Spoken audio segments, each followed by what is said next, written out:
AGI उच्च मनेशुणी उपरा विद्यालय गोविंदपुर स्कूल टी शिक्षक बदली को नहीं पिला माने और अभिभावक माने मिलमिशि मुख्य गेट ताला पकाई सामने बसी पाठ पढ़ुछन।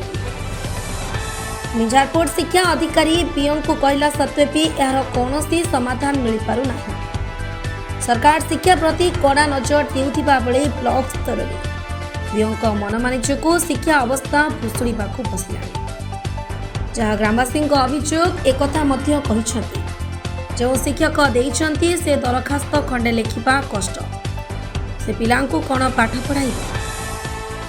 ग्रामवासी कहवा कथा जो शिक्षक को अन्यथा बदली करा जदि से सार मनेशुणी स्कूल न फेरती ताले गेट यही ताला पड़ पिला माने गेट बाहर बसी पाठ पढ़े। यहाँ अभियोग नरेंद्र सार को ट्रांसफर कर देइछंती बदली करा जायछि।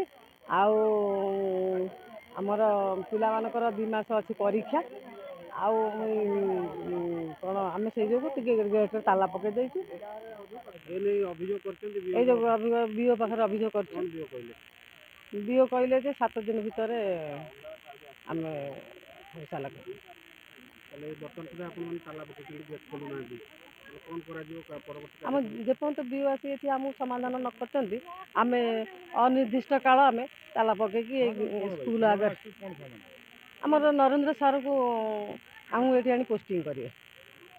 नरेंद्र सार आ सौभागिनी मैडम एठिक आसवा दरकार आम ना पिला टीसी नहीं पढ़ेबू पिला पढ़ेबून से मैडम ना से मैडम हम भल पढ़ाती छुआ को भल मत बुझाती भल ये करती सार भी बहुत छुआ भल पाती भल पढ़ाती स्कूल भल करती कहीं गला आम जान कहीं आज्ञा कर बुझापी गोटे सप्ताह नहीं